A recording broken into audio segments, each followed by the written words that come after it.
ಸಚಿವರ ವರ್ತನೆಗೆ ಕಣ್ಣೀರಿಟ್ಟಿದ್ದಾರೆ ಸ್ವಾಮೀಜಿ.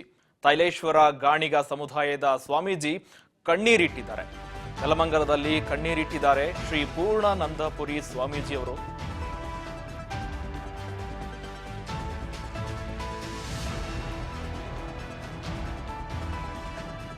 ತೈಲೇಶ್ವರ ಗಾಣಿಗ ಸಮುದಾಯ ಸ್ವಾಮೀಜಿ ಕಣ್ಣೀರಿಟ್ಟಿದ್ದಾರೆ.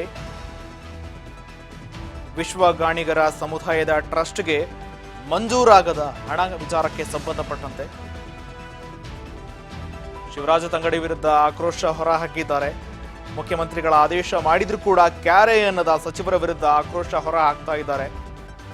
ಹಿಂದುಳಿದ ವರ್ಗದ ಮಠದ ಅಭಿವೃದ್ಧಿಗೆ ಸಚಿವರ ಸಹಕಾರ ಕೊಡ್ತಾ ಇಲ್ಲ. ಹಣದ ವಿಚಾರಕ್ಕೆ ಸಂಬಂಧಪಟ್ಟಂತೆ ಹಣ ಕೂಡ ಬಿಡುಗಡೆಯಾಗಿಲ್ಲ. ಮಠದ ಅಭಿವೃದ್ಧಿಗೆ ವಿಧಾನಸೌಧದಲ್ಲಿ ವಿಷ ಕುಡಿಯಲು ಸಿದ್ಧ ಎಂದು ಸ್ವಾಮೀಜಿ ಕಣ್ಣೀರಾಗ್ತಾ ಇದ್ದಾರೆ. ಸರ್ಕಾರಕ್ಕೆ ಮುಜುಗರ ತರುವ ಕೆಲಸ ಮಾಡ್ತಾ ಇದ್ದೀರಾ ಸಚಿವ ತಂಗಡಿಗೆ?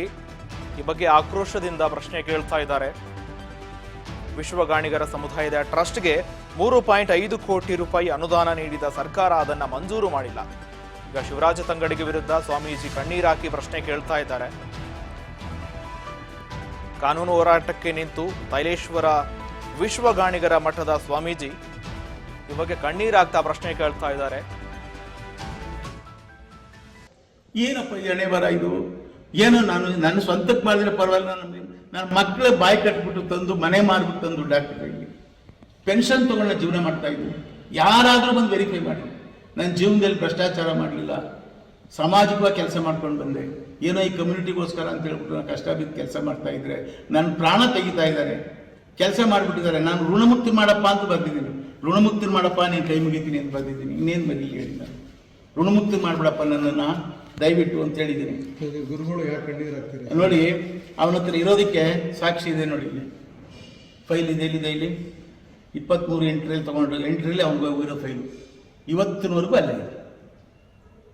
ಕಣ್ಣೀರಂದರೆ ನೋಡಿ, ನಾನು ಮಾನ ಮರ್ಯಾದೆಗೆ ಬದುಕ್ತವನು.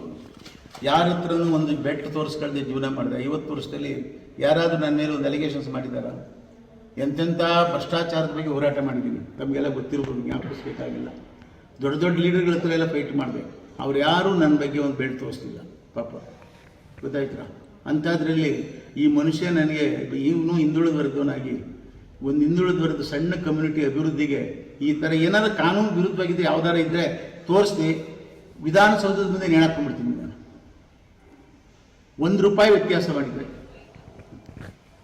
ಪಾಪ ಪ್ರಾಮಾಣಿಕವಾಗಿ ಅವರು ಇನ್ನು ಎಲ್ಲ ಕೆಲಸ ಮಾಡಿಸ್ತೀನಿ ನಾನು. ಇವೆಲ್ಲ 2016ರಲ್ಲಿ ಕಟ್ತಾವೆ, 12ರಲ್ಲಿ ಒಂದು ಕ್ರ್ಯಾಕ್ ಇದೆ ನೋಡಿ. ನಾನು ಇಲ್ಲೇ ಕೂತ್ಕೊಳ್ತೀನಿ ನೋಡಿ, ಇಲ್ಲಿ ಕೆಲಸ ಮಾಡ್ತಾ ಇದ್ರೆ ಇಲ್ಲೇ ಕೂತಿರ್ತೀನಿ. ನಿಮ್ಮೇಲೆ ಯಾಕೆ ಅಂತ ನಾನು ಹೇಳಿದೆ, ಅದು ಹೇಳ್ಬೇಕು ಬಾಯ್ಬಿಟ್ಟು.